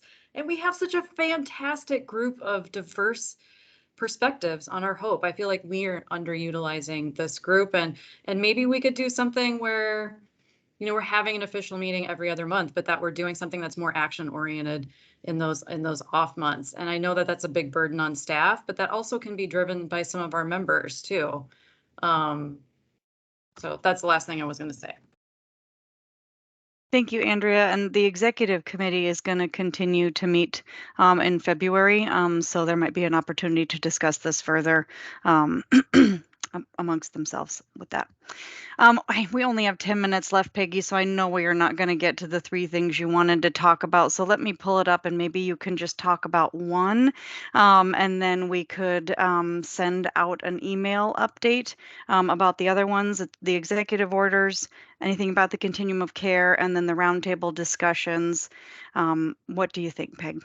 Julie, I'm going to give it a try, but I'm going to change the order to make it a little, I had a thought about making it a little more logical. So, okay for me to give it a try? All right. So the governor's office, before the governor actually came into office and was sworn in, her transition team reached out to a number of folks and said, I'd like to have a roundtable discussion about housing and homelessness. And so they invited Community Action Agency, and they did this in each region, and they made up what the regions look like. Unfortunately, they decided that Lynn and Benton and Yamhill counties all belong together, but Lincoln County belonged to a 5 coastal county group. So one of the conversations that I had was, you need to be thinking about this differently. Most of us serve Lynn, Benton, Lincoln counties. Yamhill County's out on their own or with some other group. I encourage you to think about Lynn, Benton, Lincoln as a regional group. But they wanted to hear from a group of folks, elected officials, community action agency directors, providers, and there were some kind of general themes that came out. They had a series of questions and we responded to the questions. And so some of the areas of priority that they wanted, that the groups wanted the governor to think about doing. And my peers and I put together a list of common themes that we were seeing across these regional discussions. So there were things like they want the governor to look at non-competitive funding opportunities, money that is just allocated by formula or by region. They wanted the governor to think about real costs, that sometimes when these programs come up, they say, oh, we'll give you X amount of money, and that's just a drop in the bucket for what you really need. They wanted to talk about flexibility in the funding, because oftentimes the funding, the state and federal funding, comes with such a narrow usage or only particular things and extremely burdensome administrative processes and requirements. They wanted to get away from that. We said, get away from biennial cycles, make big blocks of funding for 5-year periods, 6-year periods. We talk in conjunction with that, increasing sustained funding. Also, eviction prevention. You can talk about responding to homelessness all you want, but if you don't keep people from falling into homelessness, then we're never going to be able to catch up with the problem. We wanted local control, jurisdictional access to these funds. We wanted to be sure rural communities were considered and thought about in an equitable way, that this is not just metro area issues, that we were experiencing homelessness across all of our counties in Oregon. We wanted to talk more about the Medicaid waiver. We wanted to talk about statewide zoning and code regulations, and the importance of behavioral health and assisted living and drug treatment in these processes, and figuring out ways to bundle these services together and bundle the funding together for these services. And also very important that we wanted the governor to be very focused and have special dedicated funding for youth homelessness issues. So there's that topic. Moving from there, after hearing all of the input at these different roundtables, you saw that recently the governor issued executive orders declaring an emergency of homelessness. And there are 3 executive orders, 2302, 2303, 2304. 2304 deals with mental health and substance use issues. 2302 and 2303 deal with homelessness, and they separate out how they're going to address homelessness in various counties. And what I want to say to you is what I said to the Lynn County Board of Commissioners the other day. When I was a little girl growing up, my grandfather would always talk about sometimes they were so poor, all they had to eat was chicken shadow soup. And chicken shadow soup is when you get the pot of water boiling and you wave the chicken over the pot, and wherever the chicken fell, or wherever the shadow fell, that's what flavored the soup. And that's what we got when we were put in Executive Order 2303. We got the shadow. Executive Order 2302 said, we have at least $40 million of funding that we've earmarked and lots more coming. If y'all saw Peggy Lynch's comments in the conversation, more money coming. We have all these things that we're going to waive in the process if we have an emergency. Procurement orders requirements can be waived. Special consideration can be given by different state agencies. That doesn't apply to the oh yeah and the rest of you in 2303. How they divided the 2 areas was by the continuum of care, which gets into my last topic. So we are required, if you receive HUD funding, to be part of a continuum of care, which is a planning group. And y'all say, wait, what is HOPE? We're a planning group. What is House Bill 4123 Coordinated Office? That's a planning group. It is. But there are dedicated planning groups called continuums of care. We've talked about it a bit here previously, and you have to register with HUD and say, we are a continuum of care, and this is the area that we serve. And we are going to manage the homeless management information system. We are going to manage the point in time count. We're going to manage the coordinated entry process for this area. And we're going to group ourselves together and submit a coordinated application for HUD funding. So we belong to the Rural Oregon Continuum of Care, which is a balance of state continuum of 26 counties.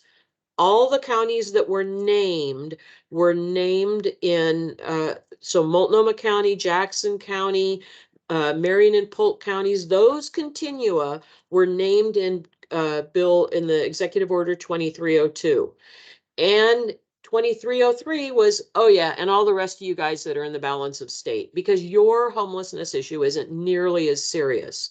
We all know about all the counting problems with point in time count, with the McKinney-Vento school counts, with everything. Well, when I looked back at the coordinated entry figures, which, by the way, Dina pulled all this data for me, we found out that Lynn County had a 55% increase in homelessness for the period of time that the governor looked at, 2017 through 2022. Lincoln County had a 72% increase in their coordinated entry numbers. Benton County had an 89% increase. And the governor was saying the Rock as a whole had only around 50% increase. So we're not worried about the Rock. But these other areas, they had a big increase. So I drafted draft resolutions. Different county commissions have looked at these now. Lincoln County passed a resolution. Julie, you'll have to tell us what happened to the Benton County Board of Commissioners. Lynn County didn't pass a resolution, but said, hey, we're going to write a letter to the governor. And we're going to write a letter to Oregon Emergency Management. And in each of these counties, I've encouraged the county commissioners to ask to be added to the 2302 executive order. And I have said, that's it. We're done. CSC is going to lead an effort to have a Lynn Benton Lincoln coordinated continuum of care. And our county commissions are on board for that. So you heard it here first. We have to register next year. We've missed the registration point for now. I'll be back to you with more details on that. But thanks, Andrea. But this is a big deal because as more and more money is coming down the pipe from the legislature, from the governor's office, it is going to be targeted to those communities that are in that 2302 executive order. And the rest of us are going to get the chicken shadow soup. So keep that in mind. Thank you, Peggy. While Peggy was at the Lynn County Board of Commissioners meeting on Tuesday, I was at our Benton County one. Commissioner Ojero worked with Peggy and staff to come up with a letter about this topic, but really with the tone of, the data wasn't right. And here's why, for what Peggy just said. And we want the opportunity to be able to opt into this executive order, but we also want to know what it means. Because during COVID with emergency operations centers, staff were pulled from all over the city and the county to work on something, and they get pulled away from their other work. And so the county commissioners really wanted to be thoughtful to say, what does opting into this executive order mean? And once we know that, we'd like the opportunity to decide to opt in. So that was the crux of the letter that our Benton County commissioners approved on Tuesday, along with the resolution that Peggy put together for Lynn, Benton, and Lincoln. Yeah. Well, Peggy, you did it. 5:59. I was going to say, see, we did it. I'm sorry we don't have enough time for questions on this topic, but board members, if you do have questions about it or ideas, reach out directly to Peggy or myself, and I can get you connected to the right person who can answer those questions. Or to Dina. Dina has been along in this journey with me and helping me with it all along. So. Thank you, Andrea. For those who can't read the chat, Andrea is thrilled at the idea of a Lynn Benton Lincoln continuum of care for purposes of HUD funding and point in time count and HMIS local control. And Peggy, I'm sure you'll be back at future HOPE meetings to provide updates about that. And so will Kayla. That's right. Kayla, welcome to the team. Thanks, everybody. I know that was a ton of information in one meeting. Really appreciate the feedback from the HOPE board members who chimed in to give feedback to staff. And we look forward to hearing your feedback in March as well. Is there anything else from our executive committee members?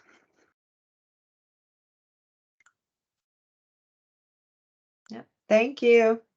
Thanks, everybody. Have a good night. Have a good evening, and we'll see you soon. Thank you all. Bye.